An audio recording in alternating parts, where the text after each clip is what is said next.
Against the dusty horizon, the scout trotted along the rugged ridge, the bay horse's hooves thumping softly against the dry earth of Southern California.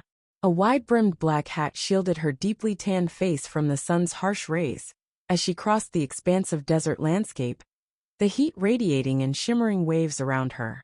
As she ascended toward a rocky outcrop, the sharp cries of laughter drifted through the dry air.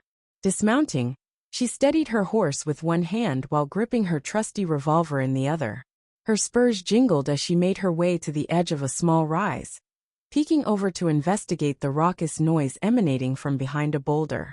To her surprise, she spotted a half-dressed dark-skinned woman, defending herself against three boisterous men. One man, hefty with a curled mustache, held aloft a pair of white stockings, mocking her attempts to reclaim them. "Stop it!" she shouted, frustration clear in her voice. The stockings fluttered over her shoulder and fell onto a nearby cactus. Another man, tall and portly with a wild mane of hair, seized the discarded stockings, snickering as he tossed them to the wind. The third, short and stocky, jeered at the woman, pulling at the tattered dress she clung to. "Just give up already," he slurred, clearly enjoying the scene.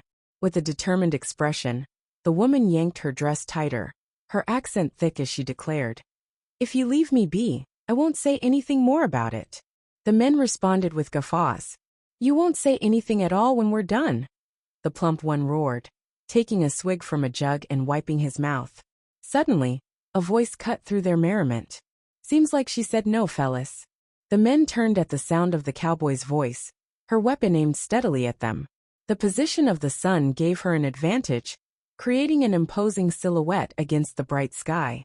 "Now don't be foolish," the hefty man said, his bravado faltering as he took in the scene. "We can share the prize. She's a lot of woman, ain't ya, darling?" "My offer stands, gentlemen," the scout replied coolly, unfazed. "I don't share, especially with trio of swindlers who can't tell a no when they hear it." Cold realizations dawned on the men as she fired a shot that struck the nearest one down with precision. The laughter died as chaos erupted. The fat man bolted for his horse, and the mustachioed one snatched at the vulnerable woman in a desperate bid for control. "You don't want to do this," he shouted, pressing his gun too close to her face. In a flash, the scout's aim found its mark again, accomplishing what she had set out to do before her heart even raced. A life saved and another threat eliminated. The woman stumbled back, her expression shifting from shock to relief. With shaking hands, she clutched the remains of her dress, helplessly trying to cover herself. "You all right?"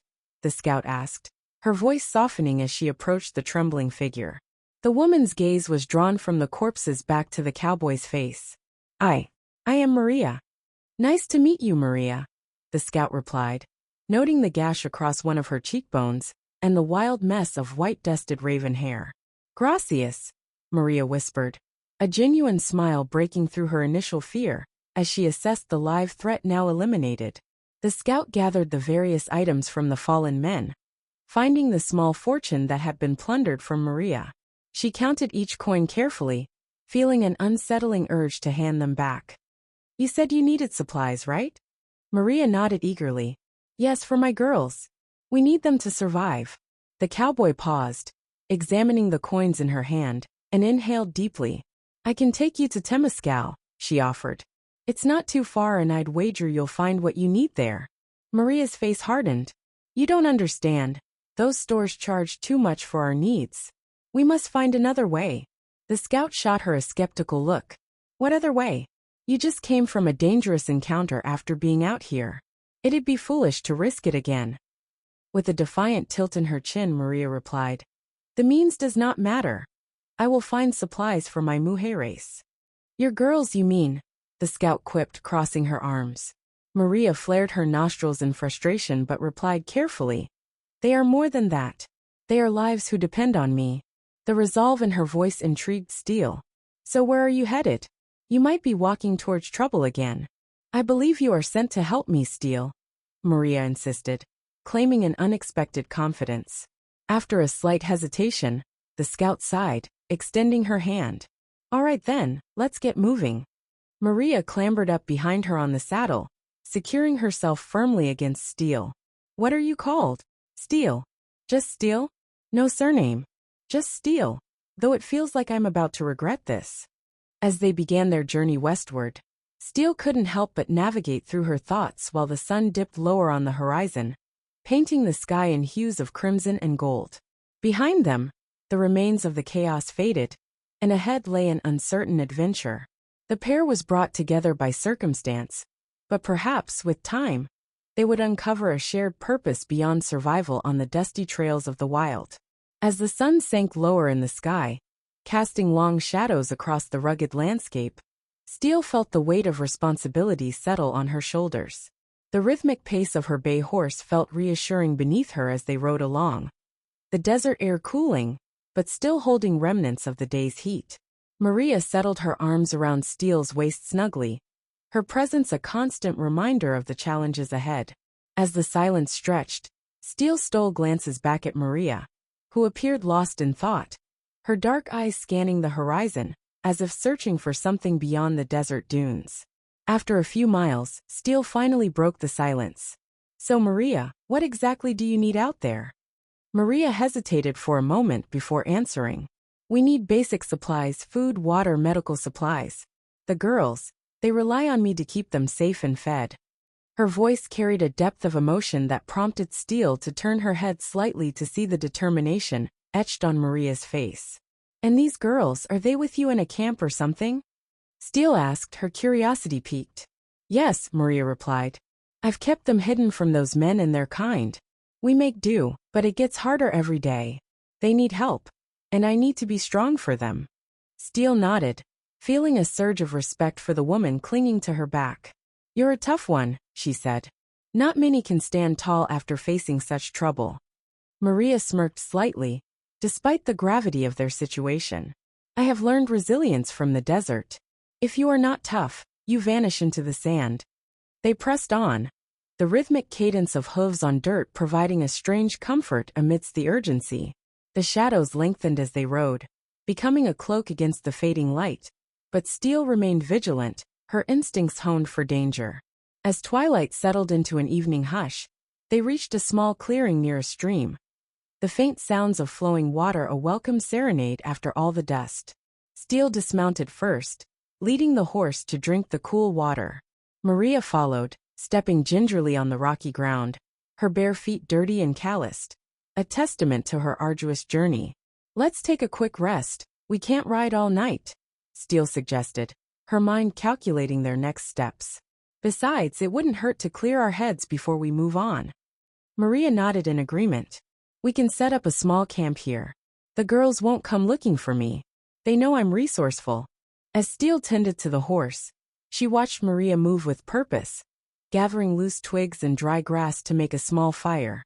The soft glow of flames danced to life shortly after, flickering against the darkening sky. "Looks like you've done this before," Steele commented, impressed by Maria's skill. "I have had my share of nights under the stars," Maria replied with a soft smile. "Every moment is a lesson in survival." Sitting across from each other by the fire, the atmosphere became relaxed, the earlier tension dissipating under the warmth of the flames. They shared the dried fruit Steele had in her saddlebag as a makeshift meal, their conversation meandering between light-hearted banter and serious exchanges about their lives. Steele discovered that Maria had once run a small but thriving business across the border, a sanctuary for women who needed protection and support in a world that often turned against them. "I didn't choose this life," Maria explained, her voice steady, "but I refused to let it define me." As the stars began twinkling overhead, illuminating the night with their brilliance, Steele opened up about her own past. "I used to guide men during the war. Didn't think much about what I would do after it was over, running from one place to another." She paused, looking into the flickering flames. "It's just been me for quite a while now." Maria studied her, sensing a quiet pain behind Steele's words. "You have the heart of a protector. I can see it in the way you rescued me." Steele shrugged, looking away from Maria's gaze. "It's just what anyone would do, really." But Maria wouldn't let it go. "No, Steele. Not everyone would risk their own life for a stranger. You should recognize that you're more than just a scout. You're a force." Her words lingered in the air, making Steel feel an unfamiliar warmth creeping into her chest. Maybe it's time I recognized that, she said almost to herself. A sudden rustle in the brush nearby startled them both. Steel's instincts kicked in as she reached for her revolver. Her senses heightened at the disruption. "Stay close," she whispered to Maria as she approached the noise, eyes trained on the shadows. Emerging from the darkness, a young boy stepped into the firelight. His wide eyes were filled with fear, and he held a small satchel tight to his chest. "Please," he gasped. "I didn't mean to intrude. I'm just looking for help." Steel lowered her weapon, surprise crossing her features as she glanced back at Maria. "What in the world?" The boy took a tentative step closer. "I'm Javier. The men, they've taken my mother. They said they'd come for the others. I heard you guys talking about supplies. We need to help them. She needs help." Steel and Maria exchanged glances, the gravity of his words sinking into their minds. "Show us where," Steel said, her resolve returning. This wasn't just about them anymore. There were lives at stake. Javier nodded fervently, hope flickering in his eyes. "I can lead you to where they are keeping her." A rush of adrenaline surged through Steel as she prepared herself to ride with purpose once more, feeling the spark of something powerful igniting within her. Perhaps this journey was meant for more than mere survival. Perhaps it was a chance to forge a new path and protect those who needed her most. Together, the unlikely trio set off into the night, united by a common cause and the unwavering belief that their combined strength could lead them to victory against the forces of darkness. The distant horizon awaited them, ever expansive and full of promise, a space where courage would meet hope, and where the spirit of resilience could blaze brightly against the dusty backdrop of their world. The night enfolded them, the stars sparkling like countless promises overhead as Steel, Maria, and Javier rode onward. A sense of urgency drove their pace, the weight of their shared mission propelling them forward through the darkened desert. Javier led with a quiet determination, and soon, the sound of distant voices echoed through the night air. "Must be them," Steel murmured, glancing at Maria, who nodded, her expression hardening with focus. As they approached a ridge, the dim glow of a campfire flickered intermittently among the boulders below. Shadows danced around a crude encampment, where several men shuffled about, their laughter splitting the silence. Steel felt her heart rate quicken. With it came an awareness of the stakes involved. The men were gathered around a small tent, the outline of a struggling figure bound within. Steel kept her grip on the rifle steady, determination surging in her veins. "Stay close," Steel instructed both Maria and Javier as they dismounted quietly, skirting around the perimeter of the camp. "We need to create a distraction," Maria whispered, her gaze scanning the area for anything they could use to their advantage. She spotted some loose stones near her feet. "I can throw these to draw their attention." Steel nodded, understanding the value of a well-placed distraction. "On my mark," she said. With her heart pounding in her chest, Steel counted down silently. 1, 2, 3. With a flick of her wrist, stones flew into the distance, clattering against each other as they rolled to a stop. The men turned sharply, their laughter dying as they reached for their weapons. "Over there!" one of them shouted. And almost instinctively, Steel and Maria sprang into motion. Steel's revolver barked in the night, and a man staggered backward, the firelight illuminating the shock on his face. Maria lunged forward, fierce and focused, her heart racing as she struck the next thug with a swift blow to the abdomen, catching him off guard. Javier stood behind Steel, eyes wide with a mixture of fear and curiosity as he watched the chaos unfold. With confidence solidifying within her, Steel fought alongside Maria, each movement a testament to their resolve. With every punch, every shot fired, they pushed deeper into the fray. The remaining men scrambled to regain control, but the sheer surprise of the ambush worked to Steel's advantage. In moments, the fight was over. The last thug lay motionless at her feet, while the others fled into the shadows, abandoning their post in the face of adversity. Breathing heavily, Steel turned toward the tent where the commotion had originated. Maria moved toward it, heart racing but driven by necessity. "Are you there?" she called out, hoping for a response. "Mom!" A muffled voice came from inside. "Is that you?" "It's me. I'm here." Maria shouted, rushing forward. Don't worry. In a flurry of movement, Maria unfastened the tent flap and pulled it aside.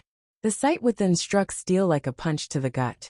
A woman, bruised but alive, sat bound in the center, her eyes widening in relief upon seeing her daughter. Maria, she cried out, her voice cracking with emotion. With deft hands, Maria tore through the ropes that bound her mother, her spirit igniting through the triumph of reunion. I thought I lost you, Maria whispered, tears glistening as they embraced. Steele took a moment to soak in the scene, a reunion steeped in love and resolve. But there was no time to linger. We need to move, she urged, knowing the men could return at any moment. As they stepped out into the open air, the tender moment turned action-oriented. Maria's mother grasped her daughter's hand, and Steele nodded toward Javier, who stood a little distance away, anxiety written all over his young face. Hey kid, you all right? She called. His lips curled into a faint smile, the fear slowly dissolving under the warmth of reunion in the air. Much better now. They quickly turned to the dark desert expanse and hastened, Steele leading the group, listening intently for any sounds that hinted at danger. In the moments of their uneasy retreat, each of them understood that they had crossed an invisible line of strength and resilience. Steele had learned a valuable lesson that evening, that courage often came in different forms, manifesting in both the brutality of combat and the tenderness of resilience. As dawn's first light began to illuminate the desert, they reached a safe distance away, the colors of the sky shifting to hues of pink and gold. The world around them began to take on a softer, more hopeful appearance.